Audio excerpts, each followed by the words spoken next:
অস্বাভাবিক মূল্যবৃদ্ধি ও কালোবাজারি রুখতে কাশিমবাজার সবজি মার্কেটে প্রশাসনিক অভিযান।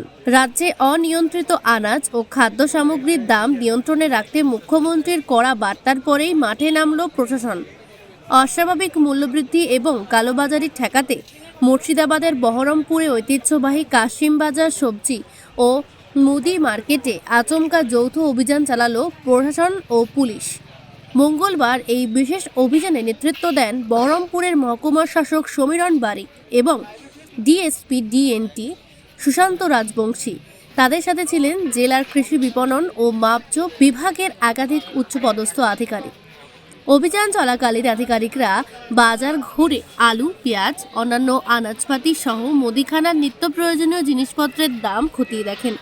ব্যবসায়ীরা সরকারের নির্ধারিত দামের চেয়ে বেশি নিচ্ছেন কিনা তা যাচাই করার পাশাপাশি পণ্যের গুণগত মান এবং ওজনে কোনো কারচুপি হচ্ছে কিনা তাও পরীক্ষা করা হয়। সঠিক ওজন ও পরিমাপ নিশ্চিত করতে বেশ কয়েকটি দোকানের বাটখারা ও ওয়েরিং মেশিন খতিয়ে দেখেন। যে বাজারের সবজি, মাছ, মাংস এবং তার সাথে আমাদের অন্যান্য নিত্য প্রয়োজনীয় জিনিসপত্রের দাম কিছু বেড়েছে। আমরা আজকে কারণ অনুসন্ধানের জন্য এসেছি সমস্ত ডিপার্টমেন্টের পক্ষ থেকে, যারা agri marketing, legal metrology, agriculture এবং অবশ্যই পুলিশ। আমরা আজকে ব্যবসায়ীদের সাথে কথা বলে, এখানে মেনলি খুচরো ব্যবসায়ী আছেন, তাদের সাথে কথা বলে আমরা কারণ অনুসন্ধানের চেষ্টা করছি যে কিছু কিছু জিনিসের দাম বেড়েছে, কী কারণে বেড়েছে আমরা এটা খোঁজার চেষ্টা করছি এবং সেই অনুযায়ী আমরা যাতে আগামী দিনে ব্যবস্থা নিতে পারি, যাতে সাধারণ মানুষ এই যে হঠাৎ করে দাম বৃদ্ধির ফলে তাদের যে অসুবিধা হচ্ছে সেটা থেকে রেহাই পান, আমরা সেটা করার চেষ্টা করছি। এবং আগামী কদিন আমাদের এই অভিযান বিভিন্ন মার্কেটে চলবে। আমরা যদি দেখি কোথাও কালোবাজারি হচ্ছে, হোর্ডিং হচ্ছে,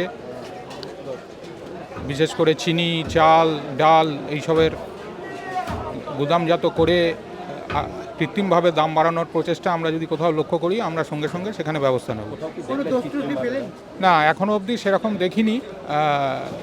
হয়তো হতে পারে যে দু একজন তাদের বোঝার ভুল, কারণ সবাই তো অ্যাওয়ার নয়। আজকে মেনলি আমরা তাদের একটা কষান দিচ্ছি, সতর্ক করে দিচ্ছি। আমাদের এই অভিযান কিন্তু নিয়মিত চলবে এখন, যে এরকম নয় যে আমরা একদিন এসে ভুলে গেলাম, আমরা আবার এই মার্কেটেই কয়েকদিন পরে আসব। আমাদের নিয়মিত এখন অভিযান চলবে সমস্ত দপ্তরকে নিয়ে, যাতে মার্কেট রেটটা কন্ট্রোলে থাকে এবং সাধারণ মানুষের অসুবিধা না হয়। হ্যাঁ, যদি আমরা দেখি যে এই হোর্ডিং বা স্টক করার ফলে দামটা বাড়ছে, আমরা তাদের এগেনস্টে ব্যবস্থা নেব। কারণটাই খোঁজার চেষ্টা করছি, যে আমরা ওটাই দেখার চেষ্টা করছি যে সাপ্লাই যেখান থেকে আসছে বিভিন্ন মিল থেকে, সেখান থেকেই বেশি দামে আসছে, না এনারা কৃত্রিমভাবে যারা মজুতদার তারা মজুত করে আর্টিফিশিয়ালি একটা সংকট তৈরি করে দাম বাড়ানোর চেষ্টা করছেন। আমরা সেটাই খোঁজার চেষ্টা করছি। যদি আমরা দেখি যে আর্টিফিশিয়ালি এরকম দাম বাড়ানো হচ্ছে, আমরা তার এগেনস্টে বা তাদের এগেনস্টে ব্যবস্থা নেব সঙ্গে সঙ্গে। কোন দপ্তর? তো লিগ্যাল মেট্রোলজি আছে, এগ্রি মার্কেটিং আছে, পুলিশ আছে, এগ্রিকালচার আছে, আমাদের খাদ্য দপ্তর আছে। এই মার্কেট রিলেটেড সমস্ত দপ্তরই আমরা একসাথেই কাজ করছি এবং আগামী দিনে আমাদের এই অভিযান চলবে। Thank you.